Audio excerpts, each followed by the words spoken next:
TSE nega acesso de militares a documentos de eleições passadas. Presidente Jair Bolsonaro pede a banqueiros que reduzam juros do empréstimo consignado. Justiça Eleitoral revela número maior de brasileiros que não têm obrigação de votar. Volume de transações via Pix empatam com os boletos bancários nas compras via internet. No Dia Mundial de Combate ao Colesterol Alto, o diagnóstico é de 40% dos brasileiros com problema. Começa a campanha nacional de vacinação contra a poliomielite. Israel reabre fronteiras de Gaza depois de 3 dias de combates e mais de 40 mortes. E morre nos Estados Unidos a cantora e atriz Olivia Newton-John. Agora, no Jornal das 22.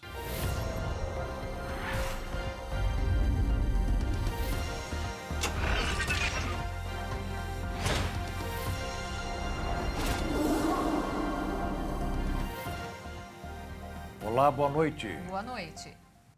E começou hoje a campanha nacional de multivacinação, com destaque para a imunização de crianças contra a poliomielite. O objetivo do lançamento da campanha contra a poliomielite e de multivacinação é recuperar a cobertura vacinal de crianças e adolescentes que deixaram de tomar os imunizantes previstos no calendário nacional. Cerca de 40 mil salas de vacinação em todo o país já estão abertas para aplicar doses de 18 tipos de imunizantes programados no calendário nacional de vacinação para esse público. A vacinação contra a poliomielite é destinada a crianças menores de 5 anos. Já a multivacinação é para crianças e adolescentes menores de 15 anos. Estarão disponíveis os imunizantes hepatite, febre amarela, tríplice viral, varicela, HPV, entre outros. Segundo o Ministério, a partir dos 3 anos de idade, as vacinas de Covid-19 podem ser administradas de forma simultânea ou com qualquer intervalo entre os demais imunizantes. No lançamento da campanha, o ministro da Saúde, Marcelo Queiroga, lembrou que o último caso de pólio no Brasil foi registrado em 1989. Segundo ele, a cobertura vacinal da população diminuiu em todo o mundo, principalmente durante o período da pandemia de Covid-19. O ministro também reforçou a importância das famílias levarem as crianças para vacinar. Peço novamente aos pais que levem os seus filhos para as salas de vacinação. É inaceitável que hoje, no século XXI, 100 anos depois do esforço extraordinário de Oswaldo Cruz para introduzir esses conceitos sanitários no Brasil, nós tenhamos ainda crianças com doenças que podem ser evitáveis por vacina. O Ministério espera vacinar mais de 14 milhões de pessoas contra a pólio.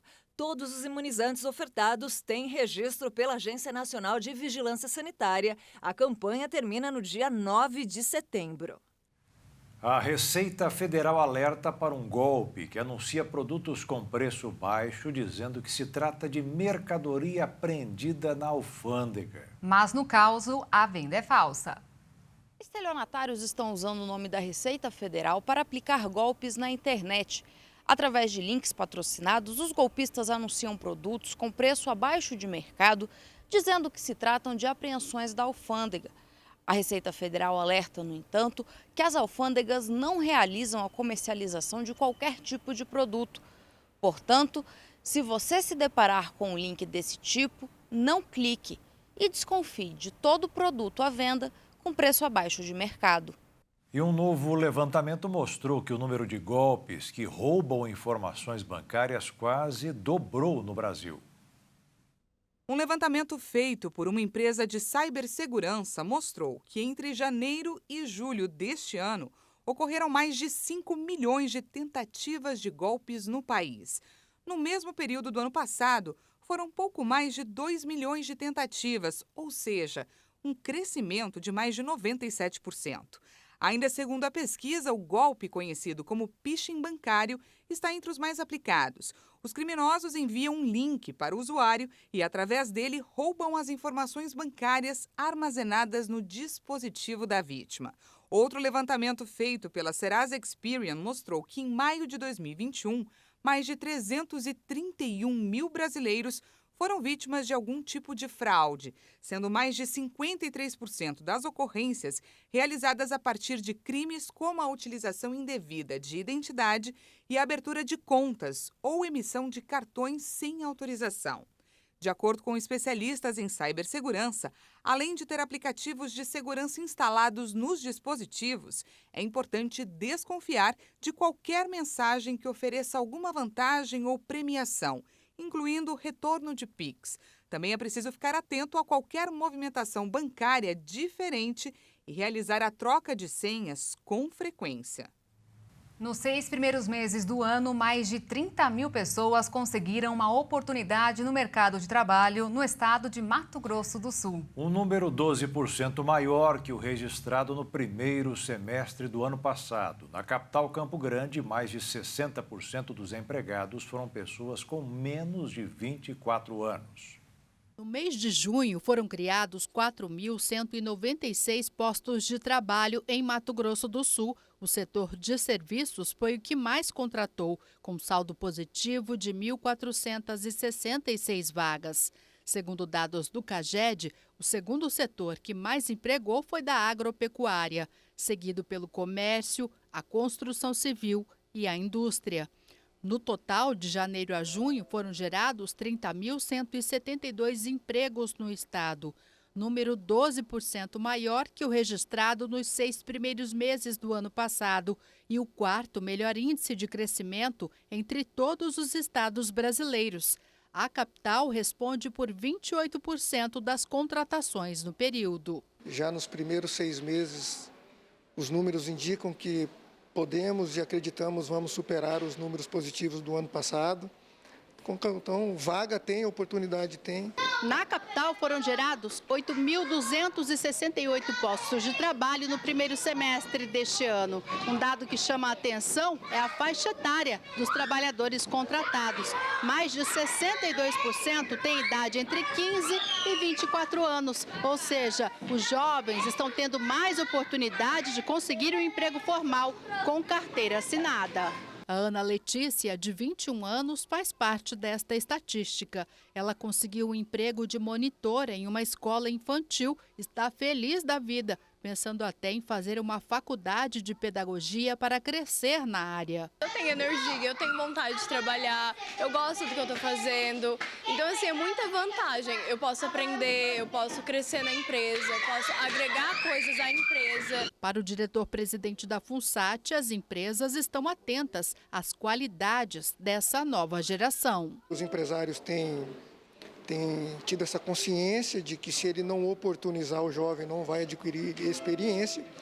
E o jovem começando a entender de seu papel social, de que ele faz parte do contexto social e de que a evolução do comércio, da geração de riquezas e a diminuição do desemprego passa por todos nós, não apenas do poder público.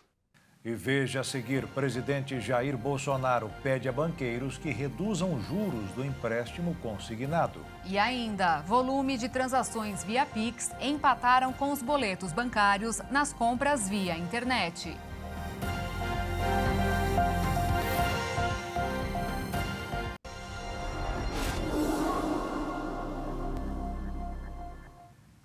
O custo da cesta básica aumentou mais uma vez na capital de Mato Grosso do Sul no mês passado. Quem recebe um salário mínimo em Campo Grande precisa desembolsar mais da metade apenas com a compra dos alimentos. R$ 707. Esse é o preço da cesta básica individual em Campo Grande, registrado em julho. O quinto maior custo do país. Em primeiro está São Paulo, onde os itens são comprados por R$ 760,45. No mês passado, o DIEESE registrou alta de 0,62% aqui na capital, o que leva a um acumulado de pouco mais de 10% neste ano e mais de 20% nos últimos 12 meses. Hoje, em Campo Grande, uma pessoa que recebe um salário mínimo para comprar os itens de uma cesta básica individual tem de trabalhar por mês 128 horas e 20 minutos, o que equivale a 16 dias. E o item que mais registrou aumento foi mais uma vez o leite de caixinha, com alta de 15,92% e preço médio de R$ 7,28 o litro. Estou achando que é melhor comprar uma vaquinha que dá mais leite do que leite de caixinha. Sai mais barato. Outro produto que teve aumento, na casa dos 2 dígitos, foi a banana.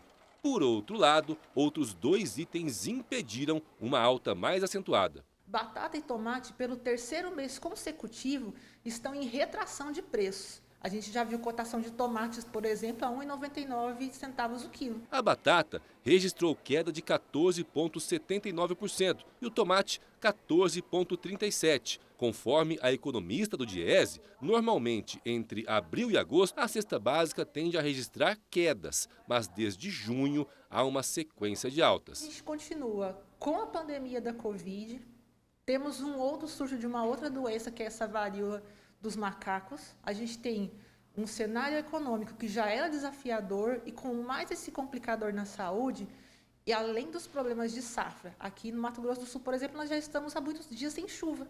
Isso acaba afetando as produções, acaba complicando o fornecimento para a indústria de alimentação, e isso acaba chegando no consumidor, através de uma alta de preços. O presidente Jair Bolsonaro pediu hoje aos banqueiros que reduzam os juros dos empréstimos consignados para as pessoas que recebem o benefício de prestação continuada. O BPC é um tipo de pensão no valor de um salário mínimo pago a quase 5 milhões de idosos e pessoas com deficiência e que moram em famílias de baixa renda. Algumas instituições financeiras de pequeno porte estão oferecendo crédito com juros de quase 80% ao ano. Um dos principais avanços do pagamento de forma digital, o Pix, atingiu um recorde de aceitação no comércio eletrônico e agora empatou com os boletos. A modalidade também aparece em segundo lugar no quesito meios de pagamento aceitos pelas lojas online, na mesma posição que os boletos bancários. Os dados foram retirados do último estudo da Gematos, chamado Estudo de Pagamentos, referente ao mês de julho. O Pix, lançado oficialmente no dia 5 de outubro de 2020, alcançou 78% de aceitação dos lojistas online do Brasil. Em janeiro de 2021, na primeira edição do levantamento, cerca de 17% dos lojistas de e-commerce ofereciam essa forma de pagamento, que era, na época, a quinta do ranking. Atualmente, os lojistas continuam a preferir os pagamentos em cartão de crédito, que também liderava a lista de formas de pagamento nos levantamentos anteriores. Mas hoje, a segunda posição mudou, com Pix e boletos empatados. Na quarta posição, aparecem os wallets e, em quinto, o pagamento em débito. O estudo estima que a aceitação do Pix tem potencial para chegar a 92%, considerando o segmento de lojas que ainda não operam com essa forma de pagamento, mas que aceitam algum tipo de recebimento à vista. A alta adesão ao meio de pagamento, que ultrapassou os 131 milhões de usuários no mês passado, impulsionou a inclusão da forma de pagamentos nas lojas online. A pesquisa também revela que a oferta via Pix é priorizada, sendo que 24% das lojas que aceitam oferecem descontos de 3% a 10% para pagamentos pelo sistema instantâneo. Além disso, algumas lojas reportaram que 10% das vendas são pagas via Pix, o que mostra para a consultoria que a participação deve, em breve, superar em volume de pagamentos os boletos e débitos. Começando mais uma semana no mercado financeiro, o dólar fechou em queda nesta segunda-feira, enquanto investidores aguardam a divulgação de dados de inflação domésticos e norte-americanos ao longo dos próximos dias. A moeda norte-americana caiu 1,06%, encerrando em R$ 5,11 na venda, e a Bolsa de Valores teve alta de 1,81%, com 108.402 pontos. O preço da gasolina caiu 14% em julho. O preço médio no país chegou a R$ 6,50. No mês passado, nos postos de combustíveis, o motorista pôde abastecer o carro com gasolina a um preço médio de R$ 6,50 o litro. Em relação a junho, a queda foi de 14,01%. Já o etanol foi vendido a R$ 5,50 e ficou 8,34% mais barato em comparação ao mesmo período. Os dados foram divulgados pela Ticketlog, que faz um levantamento periódico dos preços. Nessa semana, não houve divulgação dos números da Agência Nacional de Petróleo, que foi vítima de uma tentativa de ataque cibernético. Segundo o levantamento, todas as regiões brasileiras tiveram redução no preço da gasolina. O maior recuo aconteceu na região sudeste, onde o preço médio ficou em R$ 6,18. Já a região sul apresentou o litro mais barato do combustível, vendido a R$ 6,09. A gasolina mais cara era negociada no Nordeste, onde o preço médio estava em R$ 6,79. O etanol também registrou queda no preço médio desde o mês anterior. E no fechamento de julho, ficou ainda mais barato em todas as regiões. O Centro-Oeste se destacou com o recuo mais expressivo para o litro, ficando em R$ 4,72. O maior preço do etanol foi encontrado no Norte, a R$ 5,89. E o mês de julho ficou marcado de forma positiva para a geração de energia renovável no Brasil. Segundo o Operador Nacional de Sistema Elétrico, no período, foram registrados 11 recordes. Dos 11, 6 recordes foram de energia solar fotovoltaica e 5 de geração eólica. Segundo os dados divulgados pela ONS, as novas marcas registradas são de geração média, ou seja, ao longo do dia, e as gerações instantâneas, medidas em algum momento aleatório do dia. Um dos principais números de produção foi verificado no dia 28 de julho, quando a energia solar instantânea registrou a geração de 3.164 megawatts no subsistema Nordeste. Esse índice representa 29,9% da demanda da região. O curioso é que o último recorde havia sido 3 dias antes, quando foi registrado 3.153 megawatts.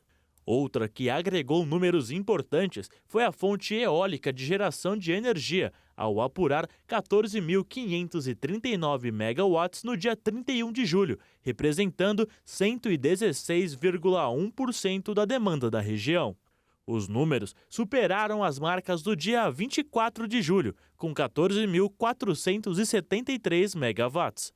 Além de atrair investimentos importantes na área industrial e na agricultura, o desenvolvimento de energias limpas e renováveis é essencial para combater as mudanças climáticas e limitar, dessa forma, os seus efeitos mais devastadores que o aquecimento global possa causar. Mais de 100 milhões de brasileiros devem ir às compras no Dia dos Pais. Os lojistas esperam movimentar mais de 20 bilhões de reais.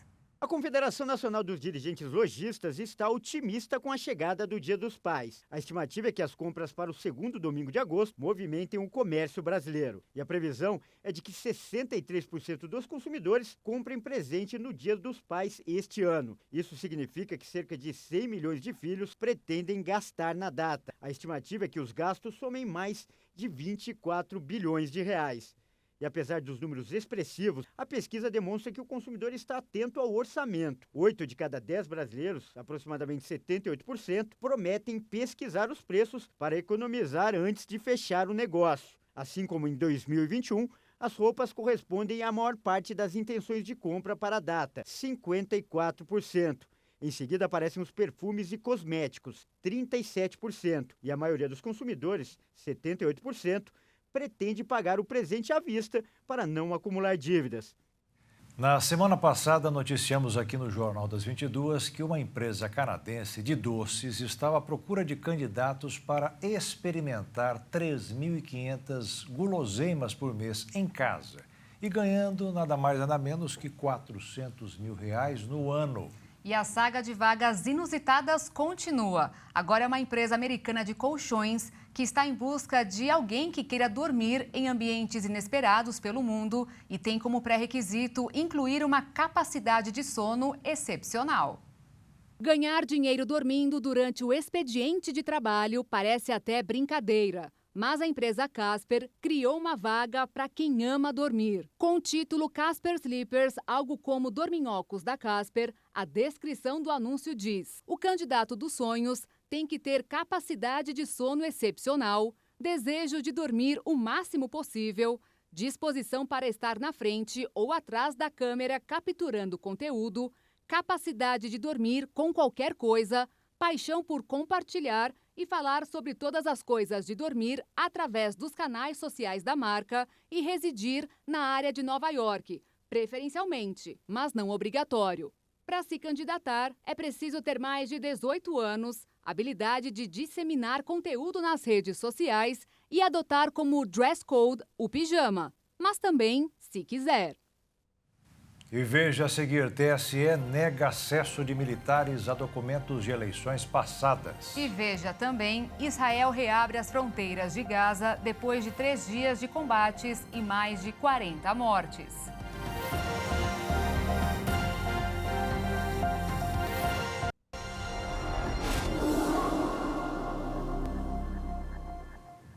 As eleições presidenciais deste ano contarão com mais eleitores aqui no Brasil e também no exterior. E os dados do TSE também mostram que cresceu o eleitorado que não tem obrigação de votar. Mais de 150 milhões de pessoas poderão votar em outubro deste ano. O número é 6,21% maior que nas eleições presidenciais de 2018, quando 147 milhões estavam aptos a participar do pleito. Aumentou também o número de brasileiros que votam no exterior, um acréscimo de 39,21% em comparação a 2018. Atualmente, são quase 700 mil eleitores aptos a votar em 181 cidades fora do Brasil. A Ana Lígia mora no Canadá há 20 anos e não abre mão da escolha. Ela também incentiva outros brasileiros residentes no exterior a votar. É assim de suma importância que nós, residentes no exterior, que temos a oportunidade, a habilidade de votarmos nas eleições presidenciais, o fazemos. Por quê? Porque isso sim, este voto, ele vai auxiliar, ele vai ajudar com melhorias e no progresso daquele país também. De novo, mesmo nós não sendo residentes, há muitas pessoas que são residentes no Brasil e vão sim se beneficiar do nosso voto. Então eu encorajo todo cidadão brasileiro residente no exterior que tenha a oportunidade e a habilidade de votar nas eleições presidenciais, que o façam. Entre os que moram fora do Brasil, 59% dos eleitores são homens e 42% têm curso superior. Já em território nacional, eleitores que afirmam ter ensino superior correspondem a 10,95%. A maior parte do eleitorado possui apenas o ensino médio completo. São 41 milhões de pessoas, o que equivale a 26,31%. Na sequência, os que têm ensino fundamental incompleto, depois os que têm ensino médio incompleto. Os eleitores que leem e escrevem são 11 milhões. Já os analfabetos são 6 milhões. 4% do eleitorado. O professor de Direito Eleitoral e mestre em Ciência Política, Alessandro Costa, explica que o eleitorado com educação formal aumentou, o que deve refletir em escolhas mais conscientes na hora de votar e de cobrar resultados. O eleitor mais instruído costuma ser mais exigente. Esse eleitor tende a transcender esse nível mais básico de expectativas e necessidades, como alimento e teto. E aí ele passa a querer políticas públicas mais amplas. Saúde, educação, mobilidade, sustentabilidade. Dessa forma, os políticos vão ter que se deparar com uma parcela cada vez maior da população que vai cobrar seus direitos. Esse novo eleitor, ele vai forçar os políticos a se modernizarem quanto à forma clássica de fazer campanha e suas maneiras de abordagem. Pois esse público é muito mais crítico e não se intimida ao confrontar as promessas que são feitas aí sem indicação de como vão ser efetivamente materializadas. Aumentou também o eleitorado que não tem obrigação de votar. O número de idosos com mais de 70 anos aumentou 23%. Já o de jovens de 16 e 17 anos, mais de 51%. Só nos 4 primeiros meses do ano, 2 milhões de jovens emitiram o título de eleitor. O trabalho da imprensa e dos movimentos políticos também, incentivando esse cadastramento voluntário, foi bastante importante, visto que essa faixa não é obrigada a votar. Com certeza esses eleitores serão objeto de propagandas fragmentadas por parte dos candidatos, que por sua vez vão encontrar eleitores críticos à chamada velha política, baseada ali em discursos vazios ou redundantes, e dificilmente serão conquistados sem que os programas apresentados por esses candidatos sejam efetivamente viáveis de se materializar. O primeiro turno das eleições está marcado para o dia 2 de outubro. O pedido das Forças Armadas para acessar documentos das eleições de 2014 e de 2018 foi recusada pelo Tribunal Superior Eleitoral. Em resposta, o ministro Edson Fachin justificou que não cabe à entidade análise e fiscalização de eleições passadas e também lembrou que o prazo para pedir acesso ao material já foi encerrado. O Tribunal Superior Eleitoral decidiu excluir do grupo de fiscalização do processo eleitoral o coronel do Exército Ricardo Santana. Ele era um dos 9 militares que integram o grupo. Em ofício enviado nesta segunda-feira ao ministro da Defesa, Paulo Sérgio Nogueira de Oliveira, o TSE informa que o coronel será excluído do grupo por ter divulgado nas redes sociais fake news sobre as urnas eletrônicas. A candidatura coletiva prevê que candidatos em conjunto participem de sessões, discussões, plenários e integrem comissões nas casas parlamentares. Mas, independentemente da quantidade de pessoas do coletivo eleito, o voto deles contará somente como um dentro, ou melhor, contará apenas como um dentro do Legislativo. Lógico. Ou seja, por mais que a candidatura seja coletiva, um dos representantes será o eleito pela vaga de maneira oficial, que será o responsável por assinar os relatórios, projetos de lei, votar em plenários e receber o salário do cargo. O modelo existe desde 1994, mas ganhou impulso a partir de 2016. Entre 1994 e 98, por exemplo, foram registradas somente 2 chapas. Já entre 2012 e 2014, foram 7. 2016 e 2018 subiram para 96. E em 2020, já foram registradas 257 candidaturas coletivas nas eleições municipais. No pleito de outubro deste ano, deve haver candidatura coletiva até para o Senado. Na visão do Tribunal Superior Eleitoral, não há irregularidades no modelo de candidaturas coletivas. Em dezembro do ano passado, o TSE autorizou que nas urnas apareça o nome do coletivo ao lado do titular da candidatura. Antes, aparecia somente o nome da pessoa, sem nenhuma sinalização de que se tratava de uma candidatura coletiva. Na época, o ministro Edson Fachin, atual presidente do TSE e relator do caso, disse que esse engajamento não é um elemento apto a confundir o eleitorado, mas sim a esclarecer sobre o perfil da candidata ou do candidato. Já o ministro do TSE, Carlos Horbach, afirmou que, do ponto de vista jurídico, as candidaturas coletivas não existem, porque sempre haverá um titular da vaga representando o coletivo. O FBI executou hoje um mandado de busca na residência do ex-presidente Donald Trump, em Palm Beach, na Flórida, Estados Unidos. Trump não estava no local quando os policiais chegaram, mas revelou que os agentes acessaram o seu cofre. O FBI ainda não divulgou o motivo da operação.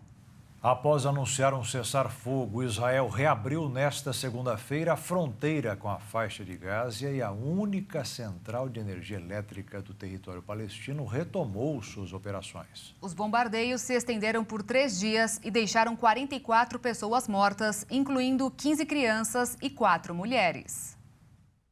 A vida começa a voltar ao normal na faixa de Gaza, onde vivem 2.300.000 palestinos. As passagens de fronteira entre Israel e o território foram reabertas nesta segunda-feira. A única central de energia elétrica retomou as operações após a trégua estabelecida entre o Estado judeu e o grupo armado Jihad Islâmica. A usina foi obrigada a fechar no sábado por falta de combustível, depois que Israel interrompeu a entrada do enclave palestino. Nesta segunda-feira, caminhões de combustível entraram por Kerem Shalom, no sul de Gaza, que está sob bloqueio israelense há mais de 15 anos. 30 caminhões no momento é uma quantidade suficiente. Nos próximos dias, o mesmo número entrará para cobrir o déficit de combustível. O Estado judeu também anunciou a retomada do tráfego ferroviário e autorizou seus cidadãos que vivem perto das cidades fronteiriças do enclave palestino a deixar os abrigos. A trégua foi obtida graças à mediação do Egito, o intermediário histórico entre Israel e os palestinos. Segundo a Jihad Islâmica, o acordo de trégua inclui o compromisso do Cairo de agir em favor da libertação de 2 prisioneiros do grupo palestino detido por Israel. Ambas as partes mantiveram o direito de resposta em caso de ataques futuros. A China anunciou nesta segunda-feira novos exercícios militares no mar e no espaço aéreo ao redor de Taiwan. Os exercícios deveriam terminar, a princípio, no domingo, de acordo com informações preliminares de autoridades, mas nem China nem Taiwan confirmaram o fim das atividades. A China iniciou as manobras com munição real em 6 grandes áreas ao redor de Taiwan na última quinta-feira, um dia depois da visita à ilha da presidente da Câmara de Representantes dos Estados Unidos, Nancy Pelosi. O secretário de Estado americano denunciou no sábado o que ele chamou de total desproporção da reação chinesa e pediu o fim dos exercícios. A China considera que Taiwan é uma província que ainda não conseguiu reunificar com o restante do território depois do fim da Guerra Civil Chinesa. Analistas consideram que as manobras revelam que o exército chinês é cada vez mais capaz de executar um duro bloqueio a Taiwan, além de obstruir a chegada de forças americanas. O Ministério das Relações Exteriores de Taiwan condenou a decisão da China de estender os exercícios militares. O comunicado afirma que os chineses estão criando crises deliberadamente e fazendo provocações. O secretário-geral das Nações Unidas pediu o acesso imediato dos inspetores da ONU à usina de Zaporizhia, na Ucrânia, por causa do alto risco de um desastre nuclear. Russos e ucranianos se enfrentam nos arredores da usina de Zaporizhia e se acusam mutuamente sobre os bombardeios que já forçaram o fechamento de um dos 6 reatores. A ONU quer ter acesso à usina para avaliar a integridade física, estabilizar a situação e eliminar o risco imediato. Em uma entrevista coletiva em Tóquio, o secretário-geral da ONU, Antônio Guterres, condenou os ataques sem responsabilizar nenhum lado. Qualquer ataque a uma usina nuclear é um ato suicida. Espero que esses ataques terminem e, ao mesmo tempo, espero que a Agência Internacional de Energia Atômica possa ter acesso à usina. A empresa estatal de energia nuclear pediu hoje que a área seja transformada em zona livre de militares. A Rússia ocupou a central em março, mas ela é ainda operada por técnicos ucranianos. Segundo o Instituto de Estudos da Guerra de Washington, Moscou usa o complexo como escudo para evitar ataques aos seus soldados e armazena equipamentos militares dentro da usina. Enquanto isso, mais 2 navios transportando milho e soja partiram hoje dos portos ucranianos, elevando o total de embarcações para 10 desde que a primeira partiu na semana passada, sob um acordo com a Rússia para escoar a produção agrícola do país e aliviar a crise global de alimentos. E veja a seguir, morre nos Estados Unidos a cantora e atriz Olivia Newton-John. E ainda, turistas vão à praia dos Estados Unidos para acompanhar o Campeonato Mundial de Surf para cachorros.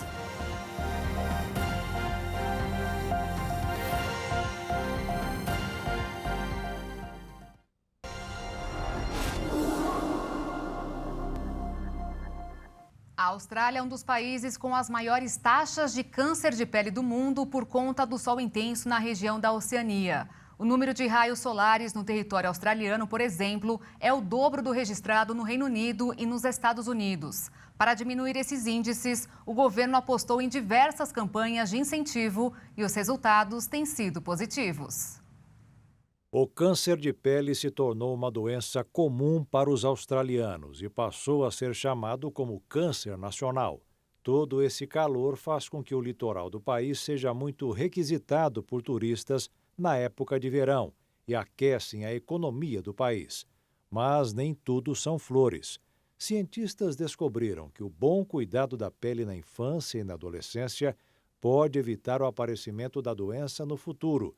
Em resposta a esta ameaça, o país também desenvolveu algumas das medidas mais eficazes do mundo para a prevenção do câncer de pele. Uma delas é a campanha Sun Smart, que transmite para as pessoas a importância de se prevenir utilizando camisetas que barram a entrada de raios UV e utilizar o protetor solar. E ressalta que crianças com menos de 1 ano de idade não devem ser expostas diretamente aos raios ultravioleta, mas caso forem a ambientes com uma grande exposição solar, devem usar roupas leves e folgadas, que permitem a passagem do ar, e usar um chapéu ou boné.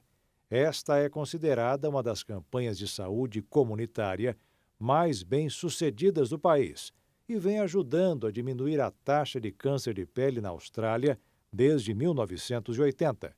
Além dessa campanha, recentemente foi desenvolvido um aplicativo que mostra aos usuários o índice de raios solares em sua área e uma própria linha de protetor solar para o calor australiano. No Parque das Nações, em Dourados, Mato Grosso do Sul, o final de semana foi de festa para a reapresentação da cultura das 5 regiões brasileiras. Foi a Festa das Nações. Lampião e Maria Bonita foram representados por essa turma que, através da dança, mostra um pouco da cultura do Nordeste. É muito legal e aprendi muito sobre a Maria Bonita e o Lampião. É muito legal participar. A gente escolheu a região Nordeste porque eu sou descendente de nordestina e eu acho que é uma região muito rica, né, que tem muito a ser mostrado. E nós escolhemos as figuras lendárias, né, da região, que é o Lampião e a Maria Bonita. Daí eu quis mostrar isso um pouco, né, até para os alunos conhecer sobre essas figuras que são muito fortes, né, da região Nordeste. Nordeste, Norte, Centro-Oeste, Sudeste e Sul.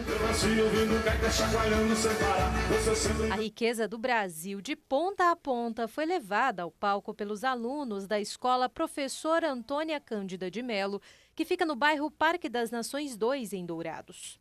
Os alunos aprenderam em sala de aula sobre a cultura das 5 regiões brasileiras e montaram, a partir desse aprendizado, as apresentações trazidas para a comunidade. A Festa das Nações, realizada neste campo de futebol em frente à escola, durou 3 dias. Além de shows e apresentações culturais, ainda teve comida típica e muita brincadeira para reunir alunos, educadores e a família. O objetivo é estudar mesmo as culturas, né, que envolvem essas regiões. O projeto é as nações, então ele fica aberto. Ele pode ser tanto as regiões brasileiras, como também ele podem ser os países do mundo, porque a gente sabe que a nossa cultura ela é muito miscigenada, né? Então a intenção é incluir essa riqueza de conhecimento para os alunos e para a comunidade em geral.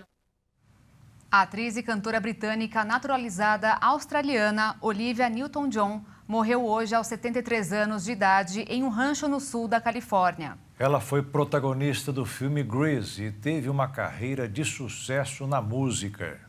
Olivia foi diagnosticada com um câncer de mama com metástase no osso sacro em 2018, após ter superado outros tumores em 1992 e 2015. Em um comunicado, o marido pediu respeito à privacidade da família durante este período muito difícil. Olivia iniciou sua carreira no começo da década de 1970, quando ficou em 4º lugar do Eurovision, a mais famosa competição de canções na Europa, representando o Reino Unido. Ela se consagrou a protagonizar Grease nos tempos da Brilhantina, um dos musicais mais populares da história do cinema.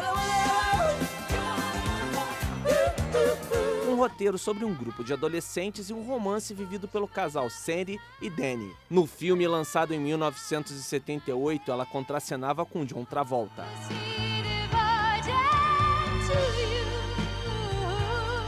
Em sua carreira musical, Olivia vendeu mais de 100 milhões de discos e ganhou vários prêmios com hits como Physical e Hopelessly Devoted to You.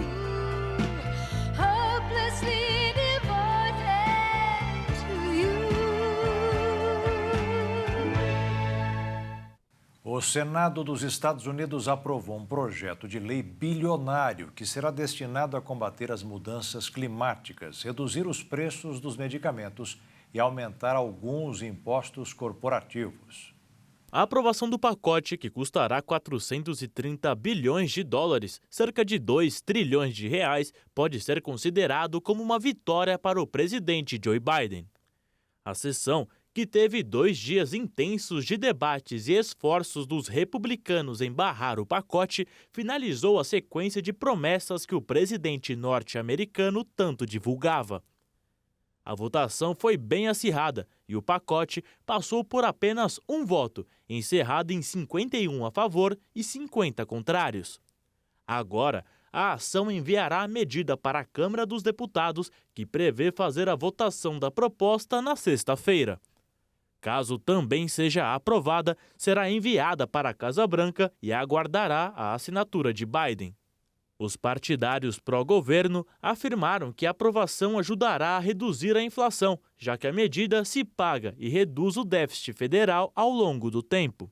Já os republicanos argumentaram que o projeto de lei não abordará a inflação, denunciaram a medida como uma lista de desejos de gastos da esquerda que mata empregos e pode prejudicar principalmente o crescimento quando a economia correr risco de entrar em recessão. A nova legislação, chamada de Lei de Redução da Inflação, visa reduzir a emissão de carbono e mudar os consumidores para a energia verde, ao mesmo tempo em que reduz os custos de medicamentos prescritos para idosos e reforça a fiscalização dos impostos para empresas e ricos.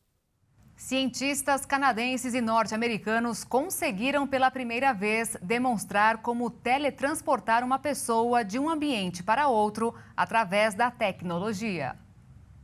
Os cientistas conseguiram um feito de teletransportar uma pessoa do Alabama, nos Estados Unidos, para Ontário, no Canadá. Em seguida, cada um dos envolvidos no projeto foi capaz de se transportar instantaneamente em forma holográfica para o Alabama. A experiência aconteceu no final do mês passado e foi possível graças ao uso de uma câmera especial e um headset inteligente. O sistema é composto por uma câmera capaz de criar o holograma e enviar para o destino escolhido. Assim, uma pessoa do outro lado consegue ver essa imagem como se ela estivesse fisicamente no ambiente. O que chama mais a atenção é o fato de que, se ambos estiverem usando um equipamento semelhante, eles podem interagir como se estivessem realmente lá. Agora, os estudiosos planejam explorar como a tecnologia pode ser usada no mundo real e podem ser indispensáveis, principalmente na área da saúde,